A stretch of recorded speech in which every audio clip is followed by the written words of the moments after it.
Lupe Rumazo.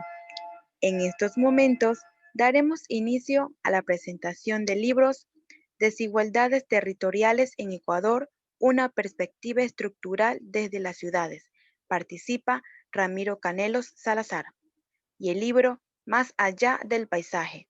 Participa Ricardo Porreca y Paola Brache. Moderadoras Alejandra Andrade Lara y Anabel Castillo. Organizada por Reude, que tendrá una duración de 1 hora. Le invitamos a ponerse cómodos, recordándoles que los micrófonos y videos estarán inhabilitados para los espectadores durante toda la actividad. En la parte inferior está el icono de mensajes para que a través de esta herramienta pueda realizar sus preguntas. Que lo disfruten.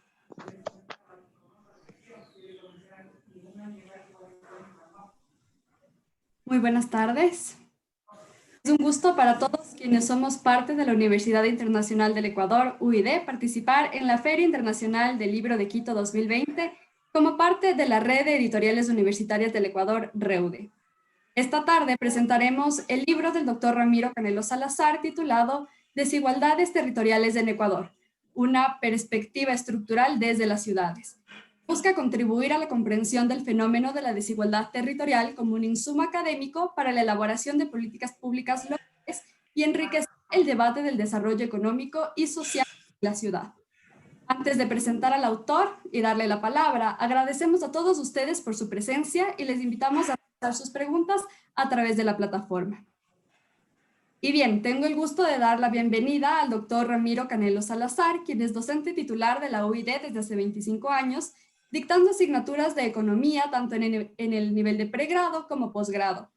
Obtuvo su título de PhD por la Universidad Autónoma de Barcelona en el programa doctoral de Geografía Económica, obteniendo las menciones de cum laude y doctor internacional. Es máster en Administración de Empresas por la Universidad San Francisco de Quito y economista por la Universidad Central del Ecuador. En la actualidad se desempeña como vicerrector académico de la UID, habiendo ejercido anteriormente las funciones de vicerrector administrativo financiero y decano de la Facultad de Administración y Ciencias Económicas.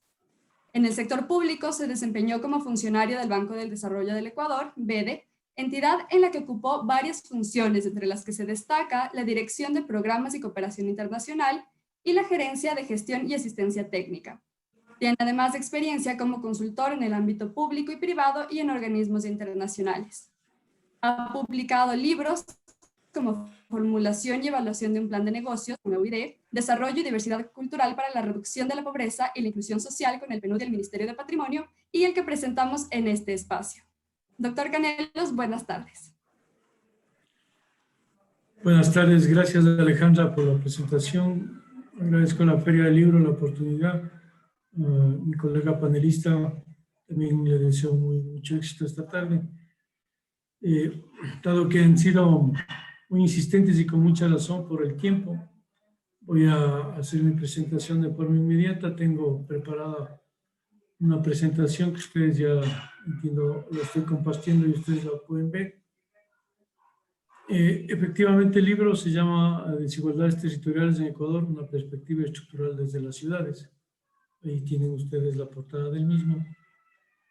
Y nosotros nos trazamos, digo, más bien dicho, yo me tracé la necesidad de hacer un libro que un poco documente el debate territorial en Ecuador, que no tiene mucha cantidad de publicaciones, mucha producción. El objetivo principal fue analizar el nivel de desigualdad de las ciudades del Ecuador mediante un enfoque estructural, y el contenido es el que ustedes miran ahí. Una breve introducción, más contextualizando el tema global, el tema internacional, digamos, el contexto internacional. Un segundo capítulo que es una caracterización territorial del Ecuador sin descuidar los orígenes históricos de esta desigualdad y de esta concentración que viene incluso desde la colonia. Un capítulo siguiente que es un enfoque explicativo de la desigualdad que viene a constituir el marco teórico, cuáles son las corrientes de pensamiento que más se han enfocado en tratar de explicar por qué se da esta desigualdad, y particularmente en Latinoamérica y en el Ecuador en particular. Luego viene la metodología que usamos para hacer este análisis, que está detallada en el libro, un capítulo siguiente, que el 5, que es la desigualdad espacial, es decir, los resultados que obtuvimos, y cerramos con algunas conclusiones al final. Empezaré diciendo algunas reflexiones, no necesariamente un orden estructurado, sino que más bien, si ustedes ven a la izquierda de sus pantallas, hay una serie de reflexiones relacionadas con el rol que juega la ciudad en el territorio. Por el lado derecho, más bien una suerte de diagnóstico conceptual de lo que sucede en las ciudades. La ciudad es nuestra unidad de análisis y es porque las funciones que cumple, las económicas, las sociales y políticas, son las que nos interesa analizar. Por otro lado, los procesos de urbanización catalizan el cambio territorial y revelan una evolución. Todas las ciudades tienen de alguna forma una identidad que nos lleva a caracterizarlas por su propia forma de ser. El territorio es un espacio también de interacción cultural, económica y social, y esto es algo que nosotros lo analizamos, pero a través de indicadores. Y el desarrollo como construcción colectiva, con un sentido de pertenencia e identidad territorial. Ustedes han visto ahora mismo en la pandemia cómo Guayaquil enfoca mucho su gestión a través de este sentimiento de identidad. Y por el otro lado tenemos unas severas y persistentes desigualdades históricas entre países, esto en la región, y al interior de los países, especialmente en Ecuador, son radicalmente opuestas, muy dispersas y muy amplias las diferencias. Las diferencias no solamente son, digamos, en cuanto a indicadores, sino que son niveles y ritmos de desarrollo totalmente diferentes, que les hace totalmente asimétricas y heterogéneas. Y una característica muy propia de la marginalidad urbana regional y ecuatoriana son los asentamientos informales, la segregación, la gentrificación, el uso del tiempo, los impactos ambientales, la falta de servicios y al final una característica muy singular nuestra de Latinoamérica, que es una primacía urbana, donde tienen un enorme protagonismo las megaciudades. Si bien es cierto, en todos los países desarrollados hay una ciudad importante, pero las diferencias entre esa ciudad importante versus las siguientes no son tan grandes como las nuestras. Pensemos en el peso que tiene en la economía Lima, Bogotá, Sao Paulo, Buenos Aires, Santiago. Y en nuestro caso existe una bicefalia, ¿no? Que son Quito y Guayaquil. ¿Cómo construí yo cómo empecé el estudio? Es estructurando una base conceptual en la cual me basé en un trabajo de Hausmann para diagnósticos de desarrollo. Yo la apliqué a partir de las brechas estructurales, en donde usted pone al principio cuál es la ausencia, más bien la afirmación de que hay ausencia de desarrollo territorial, económico y social, y luego nos preguntamos por qué hay esta ausencia. Y entonces decimos que que hay ausencia de desarrollo porque hay un bajo ingreso por habitante. Porque hay un bajo ingreso por habitante, porque hay bajos niveles de inversión y ahorro, y porque hay estos bajos niveles de inversión y ahorro, porque hay estas otras dos razones. Y lo mismo por el lado de acá de la desigualdad. Porque hay desigualdad, porque hay índice de pobreza, y porque hay pobreza, y vamos generando una estructura conceptual que nos permite identificar estas brechas. Ustedes ven más de un colorcito más verde, más y iluminado con negrilla, y estas vienen a constituir en esta base conceptual las brechas que vamos a analizar.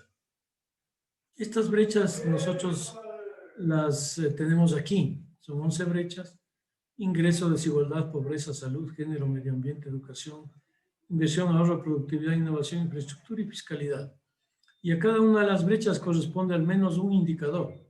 Por ejemplo, en ingreso, el PIB per cápita.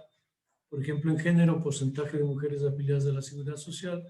Por ejemplo, en inversión ahorro, aquí tenemos 2, volumen de crédito per cápita, PIB manufactura.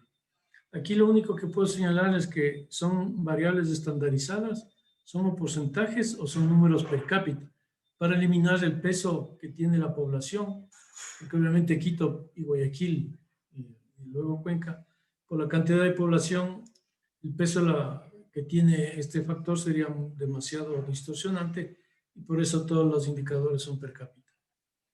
Esta facultad nos permite tener un análisis bastante más cercano, y fíjense ustedes, y solo voy a nombrar siempre por honor al tiempo, unos 2 indicadores.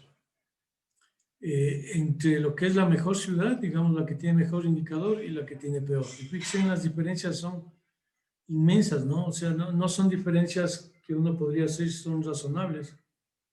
Porque, por ejemplo, la tasa neta de educación superior, el cantón que más, o la ciudad que más alto tasa neta de educación superior es Quito con 25%, y el que más bajo tiene es Taisha con 2,5%.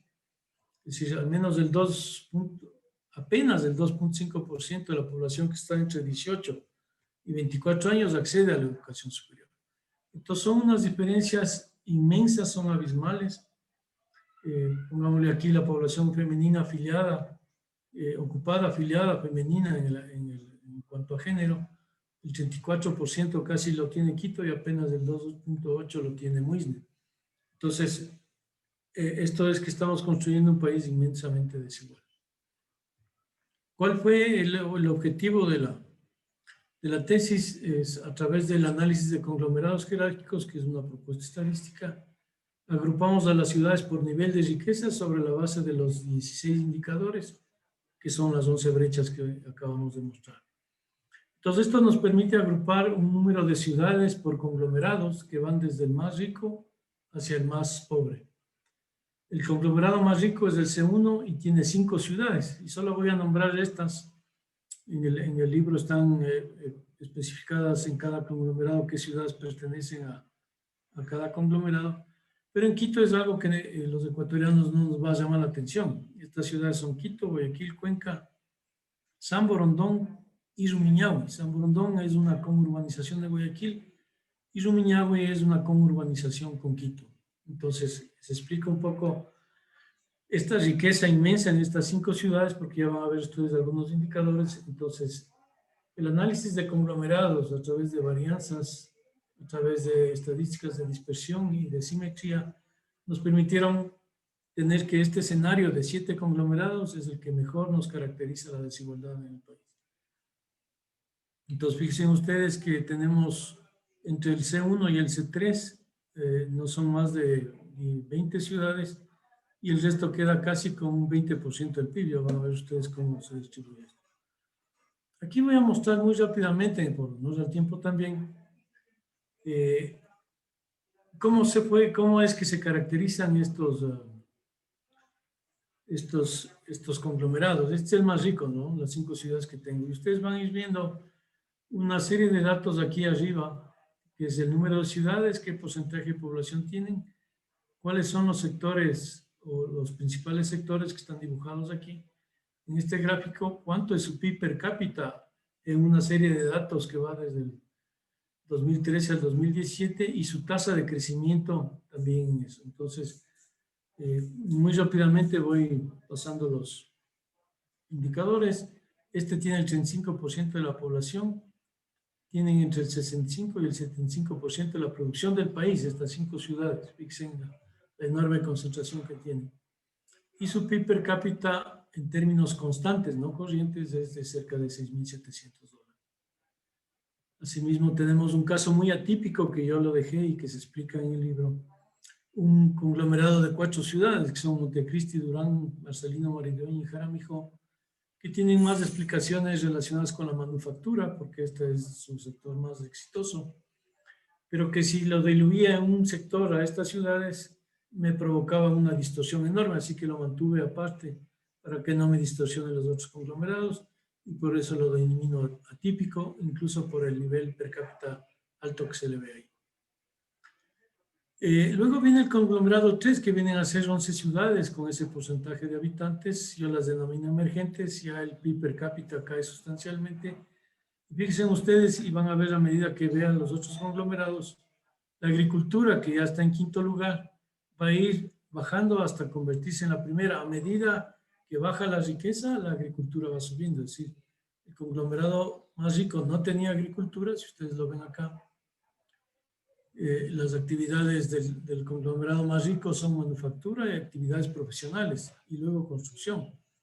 En el caso del C3, la construcción va primero, el comercio segundo, las actividades profesionales van cuarto y la agricultura va quinto.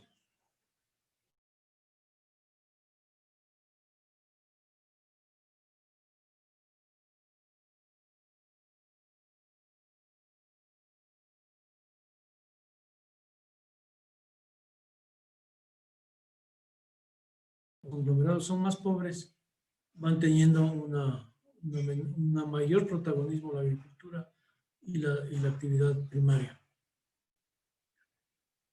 Luego tenemos el C5, y fíjense, en la agricultura tiene más y van cayendo sus índices de crecimiento y de PIB per cápita de casi $1.500.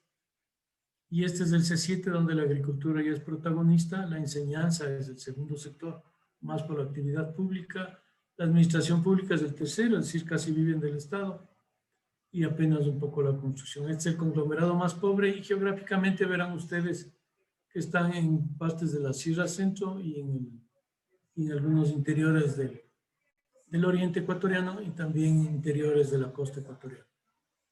Aquí tienen ustedes un gráfico donde se ve el PIB del conglomerado C1 en sectores. Pues fíjense ustedes que tienen 70, 75, 73, por acá tienen el 63, el 67% del PIB del país, tiene las 5 ciudades, el conglomerado. Y fíjense lo que queda para el resto de las 215 ciudades, queda este resto de PIB, ¿no? En estos sectores. Tal vez en este que tiene minas y canteras hay una punta interesante, pero el petróleo y el PIB petrolero normalmente no queda la riqueza en el territorio, sino que va hacia las ciudades grandes porque ahí están domiciliadas las empresas, que es otra distorsión que tenemos. Aquí está el PIB per cápita, fíjense en el tamaño del C1, que es el que está arriba, respecto del siguiente, ya es una distancia interesante, aquí está la cantidad per cápita, y mientras bajamos de conglomerado hacia el más rico hacia el más pobre, la distancia es abismal, ¿no? Entonces se ve una desconfiguración. Acá tenemos una gráfica en donde se ve el empleo.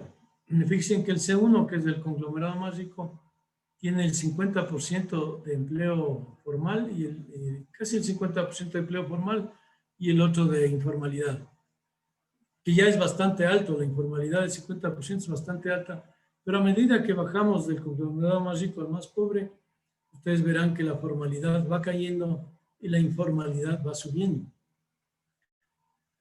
Y aquí es un dato interesante, me detengo un poquito aquí porque esta es la estructura empresarial. Por eso es un análisis estructural. La microempresa en el país representa el 90% del empresariado ecuatoriano de acuerdo al INEGI. La empresa pequeña el 7%, entre estas dos hacen 2%, 2,5% las medianas, y cerca de un 0,5% del número de empresas son grandes empresas. Pero esta estructura relacionada con remuneraciones, personal ocupado y ventas se distribuye de esta manera. Las microempresas, que son el 90% de las empresas, pagan el 13% de las remuneraciones a nivel nacional, ocupan el 24% de las personas afiliadas y tienen apenas el 1% de ventas. Y así en cada uno de estos, ¿no? Entonces, cuando uno compara esta estructura empresarial y cómo están distribuidas territorialmente estas empresas, uno se fija que el conglomerado 1 lleva casi todo el empresariado y sobre todo el empresariado grande. Casi el 70% de la empresa grande está en estas 5 ciudades. Y estas 5 ciudades tienen, fíjense, en el 71% de las ventas. Tienen casi el 38% del personal ocupado afiliado, es decir, el formal, y pagan cerca del 54% de las remuneraciones a nivel país. Entonces, estas son distorsiones excesivamente grandes que hacen a un país totalmente disfuncional y poco propenso a un desarrollo. De esto también se explica en el libro un análisis de sectorial, donde si bien la agricultura no es un sector importante en el conglomerado 1, sin embargo, porque tiene menos del 4%, en cambio su participación en ventas en este sector en el cual no tiene mucha participación es dueño del 42% de las ventas. Entonces, podemos ver unas distorsiones enormes en el C5, el conglomerado C5, que tiene cerca del 25% de participación en la agricultura, es apenas dueño del 17% de las ventas. Entonces uno se da cuenta que aquí es el sector agricultura en los conglomerados más pobres es apenas de supervivencia. no tiene opción como en este, que participa poco, pero tiene mucha participación en ventas. En este, en cambio, es lo contrario. Y así se ve en varios de estos gráficos que también constan en el libro y en el análisis. Estas ya son algunas brechas sociales donde se ve claramente que a medida que vamos del conglomerado más rico hacia el más pobre, tenemos que la pobreza va subiendo, que por ejemplo la población femenina ocupada es más alta en el conglomerado más rico y a medida avanzamos va cayendo, cayendo, cayendo hacia el más pobre. Entonces se ve en todos estos indicadores. Y esto finalmente tenemos unas tipologías donde es sobre un trabajo de Silva, donde hacemos un cuadrante donde están los territorios que son dinámicos y son ganadores de acuerdo a la metodología, donde tenemos en la parte vertical la tasa de crecimiento del PIB y acá el PIB per cápita. Y solamente tenemos de ganadores al C1 y al C3. Y por este lado de acá se reparte el resto del país. Y fíjense que aquí, en el cuadrante donde están los ganadores, no están más de 20 ciudades. Entonces, esto es y aquí finalmente, esta es la última diapositiva, tenemos por un lado la necesidad de hacer procesos ya como conclusiones o como reflexiones, procesos de integración territorial que nos permite una inserción externa que transforme las estructuras productivas, fomentar capacidades innovadoras en redes empresariales locales. Necesitamos por el lado de la institucionalidad, un nuevo Estado, un nuevo pacto social, un nuevo concepto de descentralización, una dinámica socioeconómica diferente y una forma de que los GATS adquieran un nuevo rol, ¿no? Son administradores de servicio, pero no gobiernan las ciudades. Y estas son algunas de las breves conclusiones. Esto es, muchas gracias. Muchas gracias, doctor Canelos. Nos quedan 8 minutos de presentación y paso a leer las preguntas. Una de ellas dice, en una de las diapositivas se ve que la afiliación por género es mucho menor en todas las ciudades. Tal vez podría explicar un poco más a profundidad esta diferencia. ¿Cree que a un futuro esta desigualdad logre disminuir? Yo veo muy complicado que esto pueda suceder porque el tema del trabajo en el país es también estructural, se debe a la heterogeneidad estructural. Y esto, si ustedes recuerdan, en concepto, los gráficos nos decían que la informalidad crece a medida es más pobre la ciudad. Entonces, en este sentido, es muy poco probable que haya una mejora, sino más bien un deterioro. En términos de post-pandemia, digamos, muy posiblemente las ciudades más grandes se vieron más afectadas y perdieron más empleo formal. Pero con seguridad, cuando la post-pandemia, luego de la vacuna, y podamos incorporarnos en forma relativamente normal a las actividades, veremos que las ciudades que más se recuperen serán justamente las más grandes, o estas ciudades que tienen mayor riqueza. En el caso del género es muy poco probable tampoco que la tendencia sea la misma, ¿no? Porque tenemos muy pocas empresas formales y muy pocas empresas grandes en estas ciudades. Lo que necesitamos es formalizar el empleo y claro, con las estructuras actuales sociales e incluso educativas, ¿no? Necesitamos, y de reforma laboral, por ejemplo, necesitamos un marco legal que más bien incentive y que no controle. Yo diría, esa sería mi respuesta. Gracias, doctor Canelos. Doy lectura a una última pregunta. La desigualdad estructural del Ecuador es clara. Sabiendo que sus matices son históricos e incluso crónicos, ¿existen herramientas de política pública de corto y mediano plazo para atenuar esta desigualdad? ¿Desde qué dimensiones se podría plantear estas herramientas? Se me viene a la mente el canal impositivo, gasto público, ambos con limitaciones políticas muy fuertes. Sí, en realidad este es un tema de mediano y largo plazo, porque necesitamos recuperar una normativa que nos permita plantear una nueva descentralización. Como terminé al final diciendo en mi alocución, los GATS son meros administradores de servicios, no gobiernan ciudades. Y muchas veces su rol de administrador es bastante deficiente en algunos casos. Porque uno de los indicadores en las brechas del análisis que conforman los conglomerados es la institucionalidad o la fiscalidad. Yo analizo ahí ciudad por ciudad la dependencia que tienen de los ingresos del Estado. Entonces, los conglomerados más pobres están entre el 90 y 95% de dependencia del Estado, es decir, solamente generan 5% de ingresos propios. Entonces, los territorios tienen que gobernarse con instituciones fuertes, sólidas. Entonces, y nosotros tenemos justamente lo contrario a medida que avanza la desigualdad, ¿no?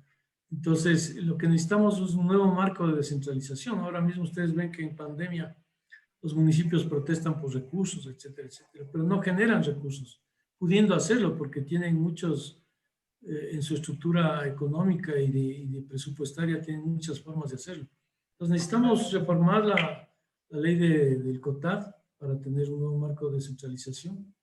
Creo que necesitamos una reforma productiva, porque de una estructura productiva deriva una estructura ocupacional.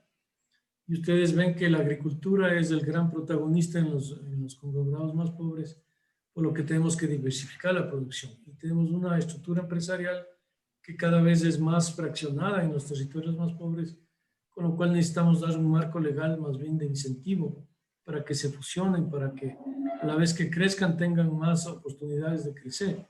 El Banco Mundial determinó que en un país desarrollado una empresa pequeña llega a doblar su capacidad, así llega a ser el doble de lo que era en 8 años.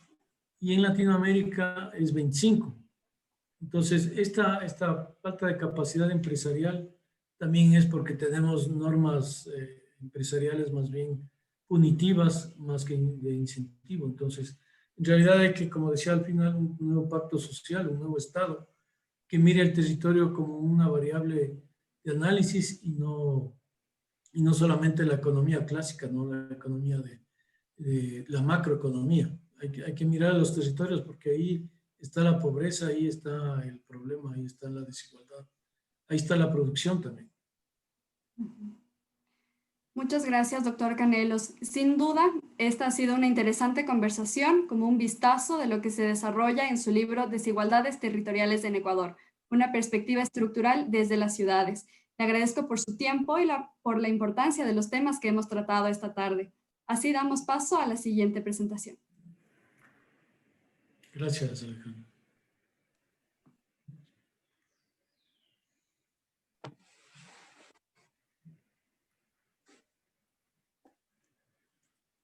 Muchas gracias, Alejandra. Buenas tardes. Felicitaciones por la presentación de su libro. Gracias. Buenas tardes. Bienvenidos y bienvenidas a la presentación del libro Más allá del paisaje. Libro publicado por la Facultad de Arquitectura y Urbanismo de la Universidad UTE. Esta obra, escrita por Alessio Opea, Ricardo Porreca, Marianela Cruz Cabrera, Pablo Granja, Ricardo da Cruz de Souza y Paola Bracchi, presenta contribuciones claves para la interpretación de la imagen del paisaje que tenemos en este momento. Para contarnos sobre este libro tenemos a dos de sus autores. Empezamos el evento dando la palabra a Ricardo Porreca, arquitecto, PhD en diseño arquitectónico y urbano, profesor de diseño urbano y teoría de la planificación de la Facultad de Arquitectura y Urbanismo y coordinador de investigación e investigador del Observatorio Urbano y del Paisaje de la Universidad UTE. Bienvenido, Ricardo. Muchas gracias, Anabel. Empezamos este recorrido a través del libro que presentamos hoy, que es Más allá del paisaje, tomando en cuenta que la visión que tenemos es de alguna manera complementaria con lo que el colega Ramiro acaba de presentarnos. Cuando hablamos de territorio, tenemos necesariamente que pensar a una mirada transversal, a una mirada que tenga en consideración muchas disciplinas. Sabemos muy bien que el gobierno del territorio pasa a través, por supuesto, de las ciencias sociales, por supuesto de la economía, pero también tiene que ver con todo lo que es diseño, todo lo que es arquitectura, planificación, además de muchas otras disciplinas. Nosotros en este libro nos cuestionamos la forma de interpretar la percepción del paisaje.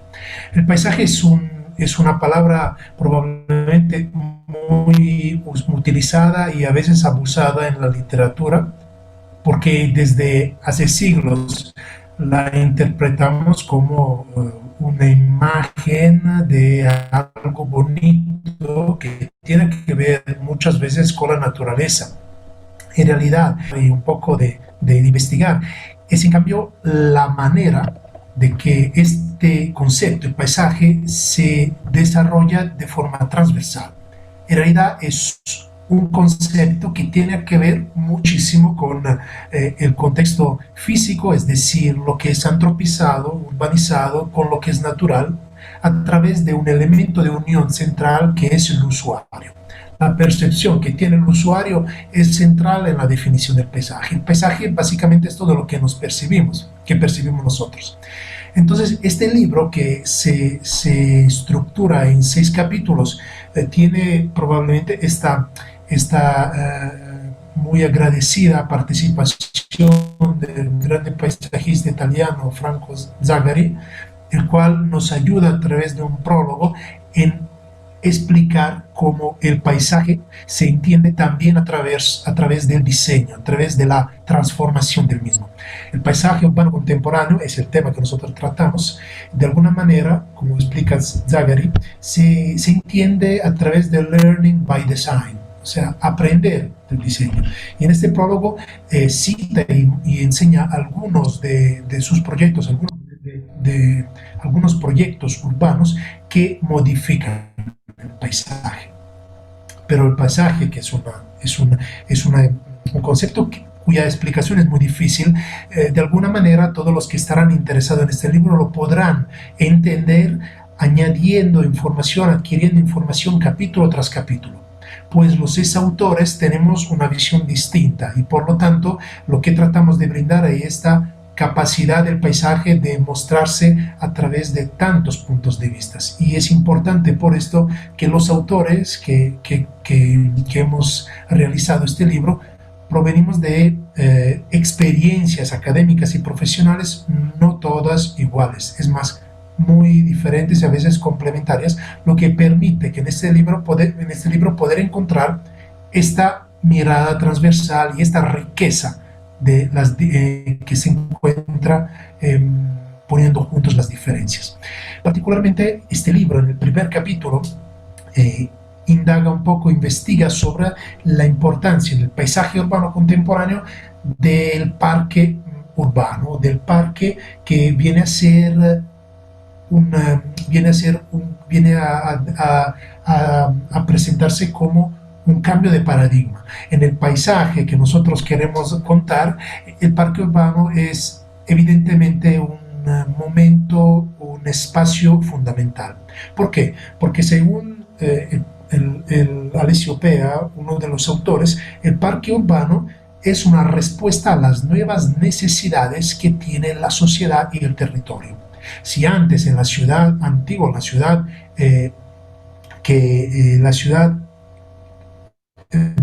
pensada y realizada antes de la modernidad, la plaza era el elemento de cohesión, el elemento estructurante del paisaje urbano.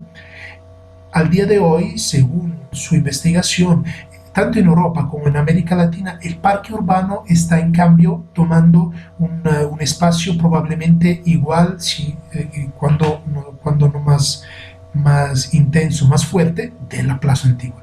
En el parque urbano, que se desarrollan actividades, que se desarrollan todo lo que son actividades de deporte, de salud, pero también sociales. Entonces, en este capítulo quiere impulsar esta idea de que el parque urbano representa una respuesta social a la apropiación del espacio. Y así que, según el autor, y pueden absolutamente apreciarlo en su texto, el parque urbano vive una metamorfosis. Pasa de ser un espacio verde que sirve para la salud pública, para el bienestar, a ser un espacio que se convierte también en equipamiento, como el Parque de la Carolina, que es equipado con elementos que sirven algo, tienen una función más allá de su identidad natural. Pero también se vuelve espacio público, donde las personas ejercen el derecho a la ciudad, pero también ejercen la vida, simplemente la vida comunitaria. Y es esto la cuestión que nos conecta al segundo capítulo del libro, en donde se explica la importancia de la escala humana en la interpretación del paisaje. La escala humana tiene en este capítulo que ver con tres subtemas: el espacio, la escala humana en la planificación, en la arquitectura y en el diseño. ¿Por qué ponemos este tema adentro de un libro sobre el paisaje? Porque el paisaje tiene que ver con el equilibrio, una relación muy compleja, pero fascinante,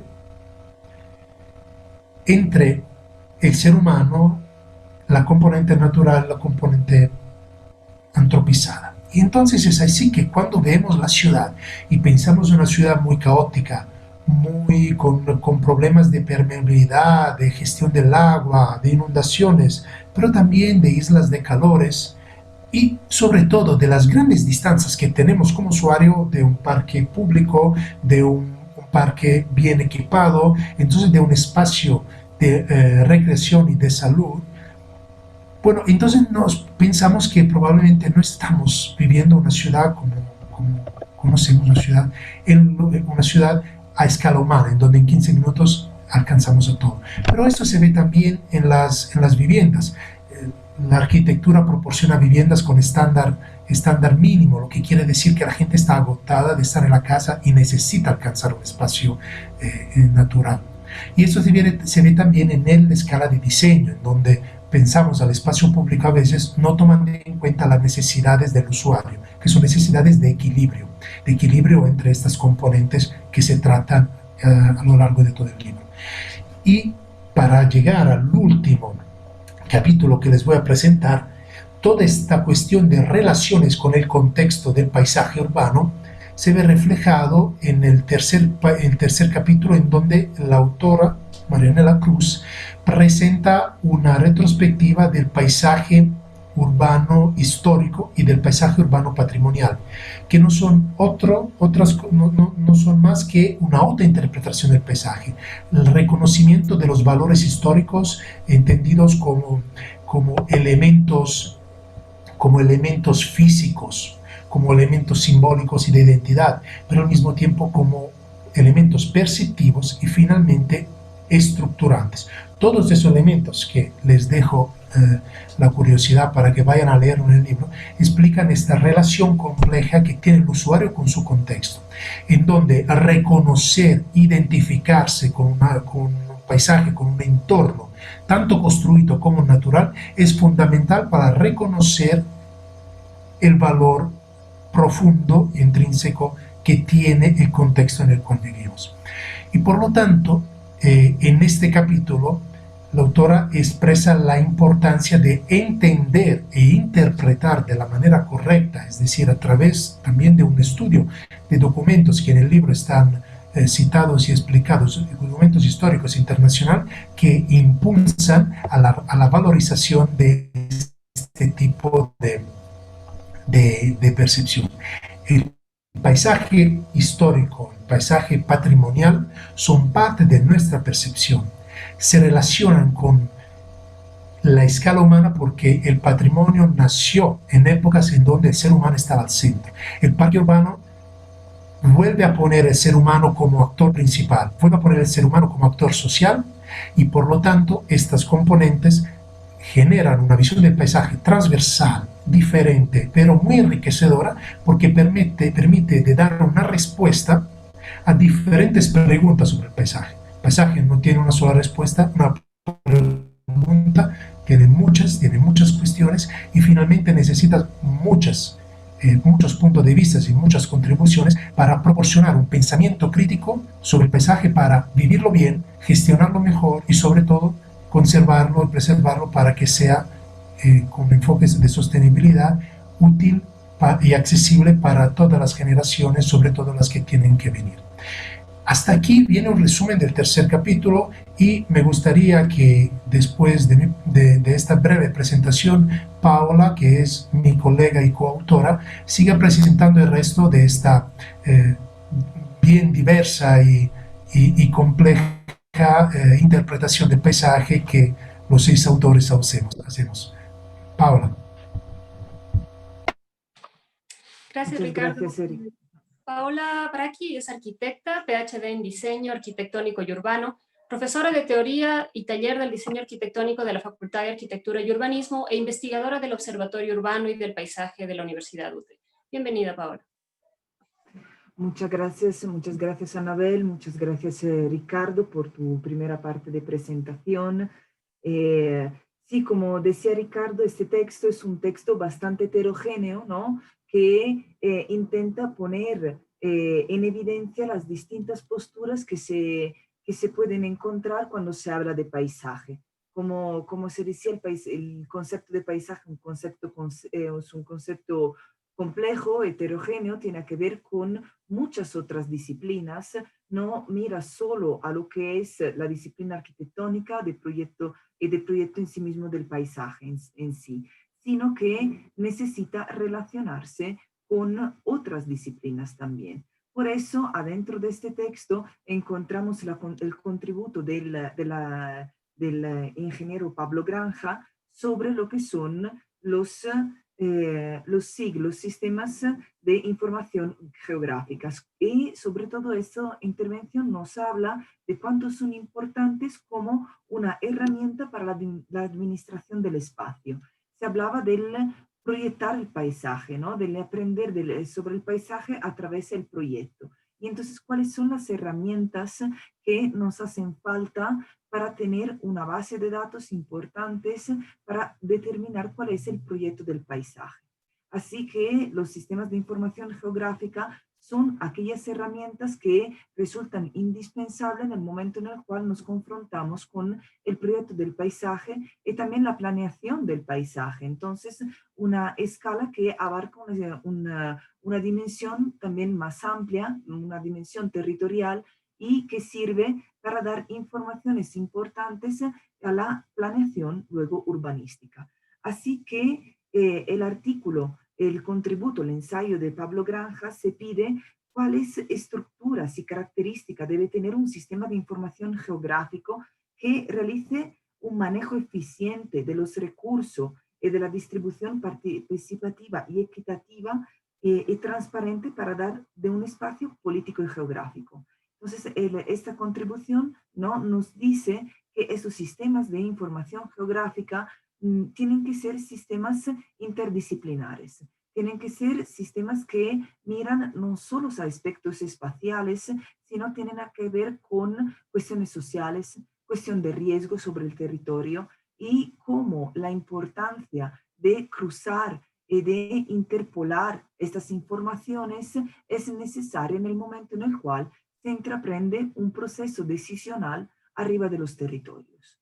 Así que esta primera, por mi parte, cuarto capítulo del libro nos habla de la entonces, importancia de incorporar gradualmente adentro de los sistemas SIG distintas aplicaciones que permitan de determinar un sistema de recopilación de datos no solo cuantitativo, sino también espacializado, es decir, la posibilidad de dar un espacio en un mapa a estas informaciones. Y esta espacialización es fundamental en el momento en el cual tenemos luego que tomar decisiones a nivel de diseño y de proyecto arquitectónico. Informaciones que son fundamentales, por ejemplo, en el momento en el cual como en el caso del siguiente artículo, el artículo realizado por Ricardo Sousa, que nos habla de infraestructura verde para la disminución de riesgo de inundaciones en el caso de Guayaquil, son informaciones fundamentales, ¿no?, en el momento en el cual tengo que enfrentarme con el proyecto de arquitectura. De hecho, este quinto capítulo nos enseña 2 casos estudios en el ámbito de la región de Guayaquil, donde la importancia de intervenir arriba de una realidad bajo riesgo a través de un proyecto de paisaje. Un proyecto de paisaje que trabaja con la idea de la infraestructura verde, en oposición a lo que ha sido hasta este momento la intervención respecto a cuestiones hidrogeológicas que han trabajado con infraestructuras grises y entonces con sistemas de canalizaciones que muchas veces no son exactamente amigables desde un punto de vista ambiental. De hecho, pueden determinar también condiciones de riesgo, disminuir lo que es la presencia de ecosistemas dentro de un ambiente natural, así que el caso presentado por parte de Ricardo Sousa nos explica cómo es posible recuperar algunas condiciones de riesgo a través del proyecto de paisaje. En el específico, él expone dos casos, uno en Endurán, en el noreste de Guayaquil, y el otro en el Monte Sinaí, siempre adentro de la ciudad de Guayaquil. Estas dos intervenciones también nos enseñan dos casos distintos a nivel de enfoque. Uno, desde un punto de vista desde abajo hacia arriba, entonces de lo que se llama bottom-up. Y del otro caso, un sistema que es impositivo desde arriba hacia abajo, entonces top-down. También él enseña cuánto es importante, ¿no?, en los procesos bottom-up, entonces que empiezan desde abajo, la participación de la población. Y esto también es un tema importante que se enseña adentro del proceso del proyecto.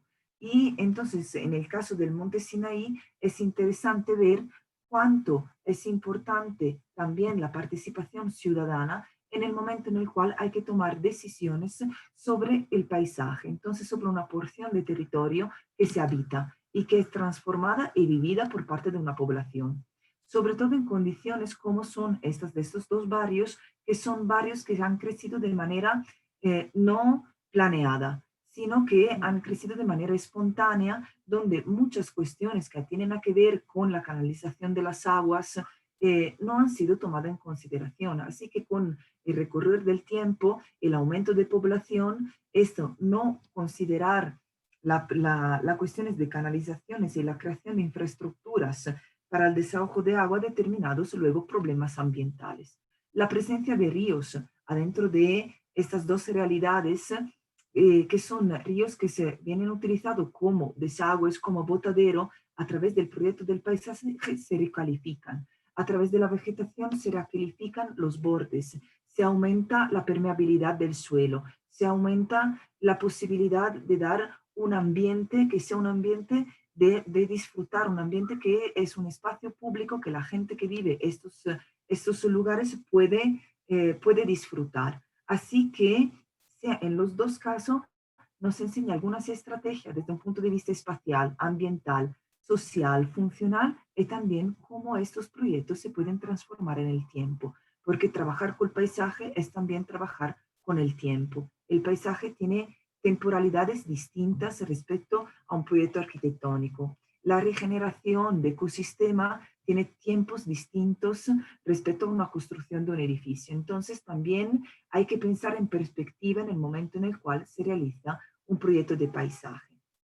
Esto, pensar en perspectiva y pensar la construcción de nuevas infraestructuras, es también algo del cual habla el último capítulo, escrito en este caso escrito por mi parte, donde se habla del paisaje como infraestructura del futuro.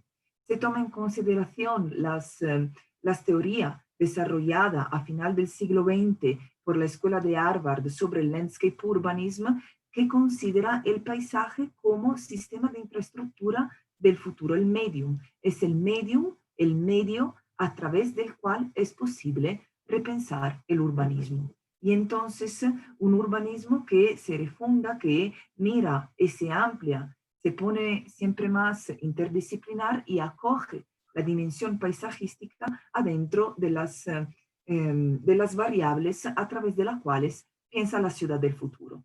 Así que se expone un poco lo que son las teorías desarrolladas por parte de esta rama de la arquitectura del paisaje, arquitectura y planeación del paisaje, porque se habla de urbanismo a través del paisaje y de cómo esto puede poner la base para pensar a la ciudad del futuro. A partir de esta introducción se hace un paralelismo con la ciudad de Quito, considerando la riqueza de la ciudad de Quito a nivel de elementos naturalísticos que tiene adentro de su ADN, y se considera cómo sería posible aplicar en esta condición, ¿no? en este contexto, algunos de los principios delineados por parte del landscape urbanism para poder regenerar y, decimos, preparar la ciudad hacia el futuro. Y estos son un poco las tres intervenciones que van a cerrar el libro. Y para concluir y reconducirme un poco, ¿no? Cerrar el círculo abierto por parte de Ricardo, tenemos siempre que considerar que el paisaje es una realidad ética. Cuando hablamos de paisaje, hablamos de ética. La importancia de cómo tenemos que enfrentarnos en el momento en el cual ponemos las manos como proyectistas, como diseñadores arriba del paisaje. Así que es importante, ¿no? Considerar estas seis intervenciones como 6 intervenciones que muestran muestran un punto de vista ético hacia los contextos para poder determinar paisajes que se pueden habitar. Un paisaje es siempre lo hemos dicho y repetimos, un sistema complejo, es un encuentro, no es natura. El paisaje es distinto de natura y por eso me reconecto a lo que decía Ricardo, sino que es el encuentro entre la natura y el hombre. Y la modificación, y tiene que ver con la modificación de la naturaleza por parte del hombre. Esta modificación de la naturaleza se considera desde un punto de vista ético, más vamos a conformar y preparar territorios y contexto a las generaciones que vienen después de nosotros. Entonces nos reconectamos también con un punto de vista que tiene que ver con la sostenibilidad de los contextos. Así que cuando modificamos la naturaleza tenemos que hacerlo con ética. Y esta ética nos permite construir paisajes que se pueden habitar. Creo que esas 6 intervenciones nos hablan exactamente de esto, de cuánto tenemos que trabajar con los guantes, cuánto tenemos que enfrentarnos con otras disciplinas y ser capaces de ser interdisciplinares en el momento en el cual nos enfrentamos con algo así tan complejo y difícil que es el paisaje. Muchas gracias. Muchas gracias, Paola. Tenemos una pregunta que podría ser para cualquiera de los autores. En el libro se habla un poco de este tema y la idea sería saber cómo se puede crear un equilibrio entre ciudad inteligente y ciudad verde, tomando en cuenta que en los últimos debates para la alcaldía en pasados años se ha hablado mucho sobre la necesidad de una ciudad inteligente, de convertir a Quito en una ciudad inteligente, y cómo eso se enmarca dentro además de Quito siendo un patrimonio cultural y también teniendo espacios verdes como la Carolina o como el Metropolitano. Puedo empezar yo, Paula, y si te parece puedes complementar. Yo creo que el problema que tenemos es conceptual, es decir, que muchas veces nos manejamos con eslogan, es decir, por ejemplo, la de la ciudad inteligente es una etiqueta que le ponemos. Cuando se planifica o se realiza una ciudad, desde un objeto de diseño hasta la grande planificación, todo debe ser inteligente, es decir, porque se mueve desde la inteligencia del arquitecto, del paisajista, del planificador. Por lo tanto, la primera trampa es cuando se usa a nivel político etiquetas pensando que una ciudad inteligente sea diversa de una ciudad verde.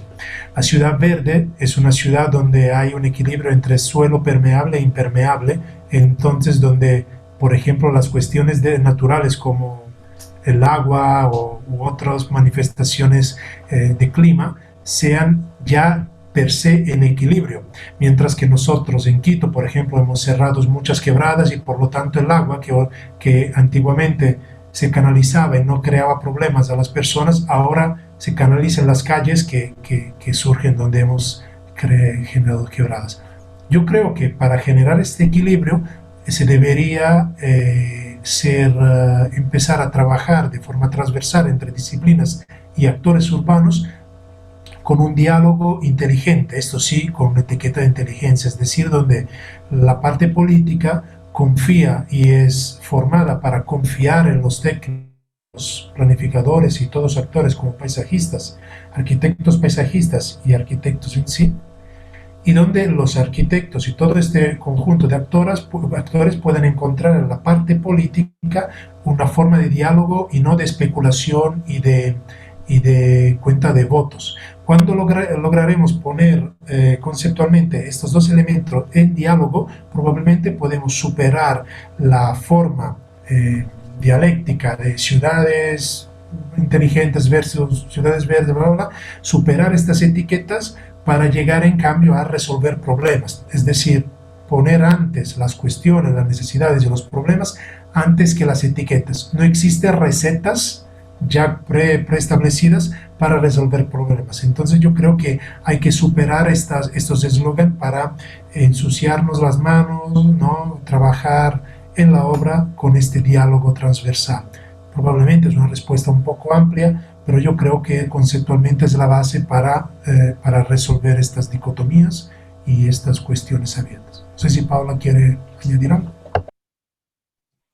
No, estoy totalmente de acuerdo que el hecho de hablar de ciudad inteligente estamos aplicando exactamente como decía Ricardo, etiquetas, son slogan que muchas veces se utilizan también en ámbito político para decir, bueno, ¿y qué es la ciudad inteligente? Muchas veces a inteligente asociamos la cuestión de la tecnología, de la aplicación de mucha tecnología a los espacios. Pero en realidad yo creo que ser inteligente es decir, encontrar un equilibrio entre los distintos elementos. Y entonces encontrar equilibrio entre, por lo que tiene que ver también la cuestión del paisaje, ¿no? Entre la presencia de la naturaleza y la presencia del hombre. Este equilibrio muy frágil, muy difícil, que tenemos que cuidar y salvaguardar. Y entonces creo que ser inteligentes no es tanto aplicar tecnología o decir voy a poner todos los buses, yo qué sé, a gas o eléctricos. Claro, es parte de, pero no es el punto de partida. El punto de partida tiene que ser algo más profundo. Perfecto, muchas gracias. El tiempo nos va en contra, nos interesaría saber un poco más, pero invito a todos a buscar el libro en el pabellón 4, estamos en el pabellón Juan Rocco UTE y también la UID. Nuestro catálogo está disponible para descarga y también para compra de libros, especialmente este libro que nos ha parecido tan interesante, y agradecemos mucho a los autores por sus presencia y por sus palabras. Muchas gracias por la invitación, muchas gracias por la coordinación, Anabel. Gracias. Gracias, Ricardo. Gracias por acompañarnos en este evento. Gracias, hasta luego.